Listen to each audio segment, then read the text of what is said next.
Man, look what the Lions made me do. Did you realize that you were a champion in their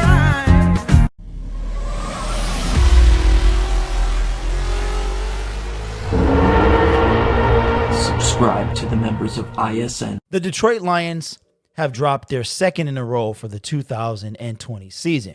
Their 11th overall, dating back to the 2019 season. Now, some of you might be asking, well, Grid, why does that matter?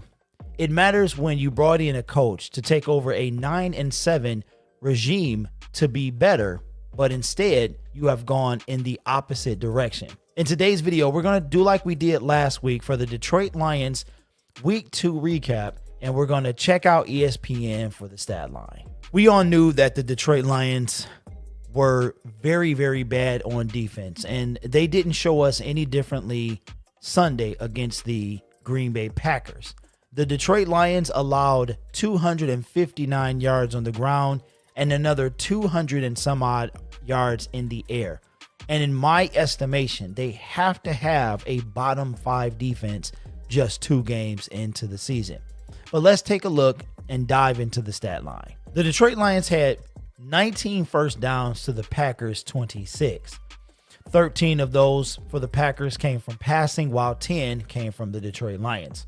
Rushing first downs was pretty even, with 8 for the Detroit Lions and 9 for the Green Bay Packers. The Detroit Lions only received 1 first down from penalties, while the Green Bay Packers received 4 first downs from penalties. Third down efficiency, both teams were exactly 50%, with both teams going 6 for 12. The Green Bay Packers went for it on 1 first down early in the first quarter, and they converted that, where the Detroit Lions went for a 4th down later in the 4th quarter, and they fell incomplete. Total plays, the Green Bay Packers 66 to the Detroit Lions 58. Total yards, 488 for the Green Bay Packers, 307 for the Detroit Lions. The Detroit Lions did have one more drive than the Green Bay Packers at 11 to their 10. Yards per play, 7.4 for Aaron Rodgers and the Green Bay Packers, 5.3 for the Detroit Lions. The passing yards were pretty even for both teams, with 229 going to the Packers and 218 for the Detroit Lions. Surprisingly, Matthew Stafford only threw the ball 33 times, which is 9 times less than he did last week. Aaron Rodgers completed 18 out of 30. Yards per play, the Detroit Lions again trailed the Green Bay Packers 5.9 to their 7.1. Interceptions thrown, for the second week in a row, they commit 1 turnover, and it is an interception from Matthew Stafford. So he already has 2 interceptions, and last year he had 5 out of 8 games. The Detroit Lions gave up 4 sacks for 26 yards to Aaron Rodgers' 1 sack. I believe it was Jamie Collins, who was ejected last week, that was responsible for that sack. Didn't really mean much on the back end.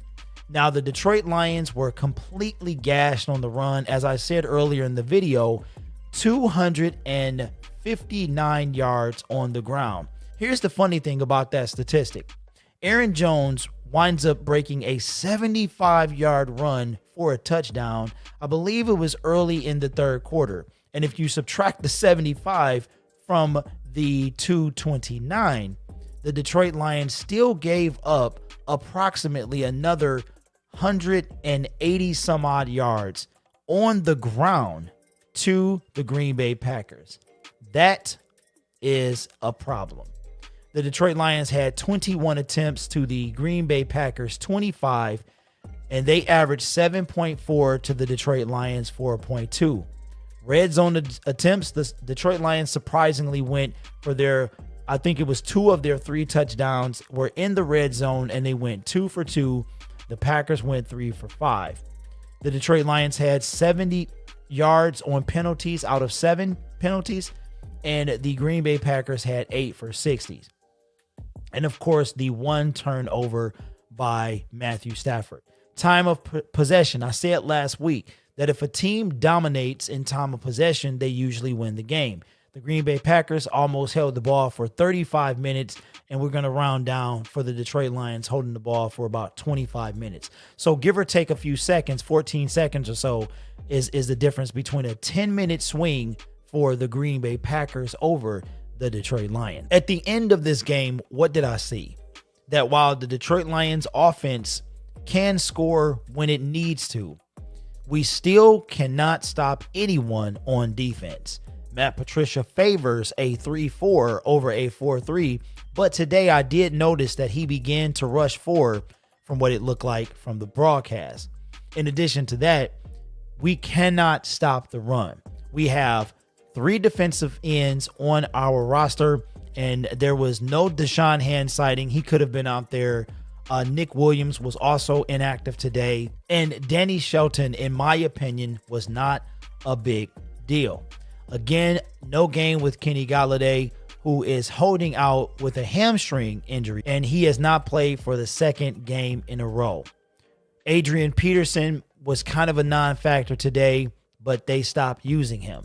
Kerryon Johnson looked like he was a little rejuvenated early in that first quarter, getting the Lions on the board with a first quarter touchdown, and after that, he seemingly disappeared. Another bad play call, in my opinion, was at the end of the first half when Matt Patricia decides that he's going to go from the 6-yard line and try to go the length of the field to bring the Detroit Lions in scoring range. Matthew Stafford was then sacked just short of the goal line, and pretty much a busted drive all around. Aaron Rodgers was able to score before the half ended, and with them getting the ball back, that was pretty much murder she wrote. Matt Patricia needs to be fired. He has 2 games, in my opinion, that he must go 2-2 for the even thought of keeping his job.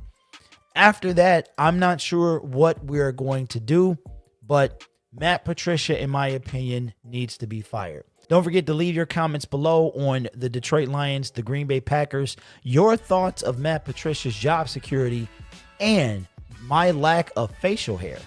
With that being said, you guys take care, be safe, because I want to see you in the next video.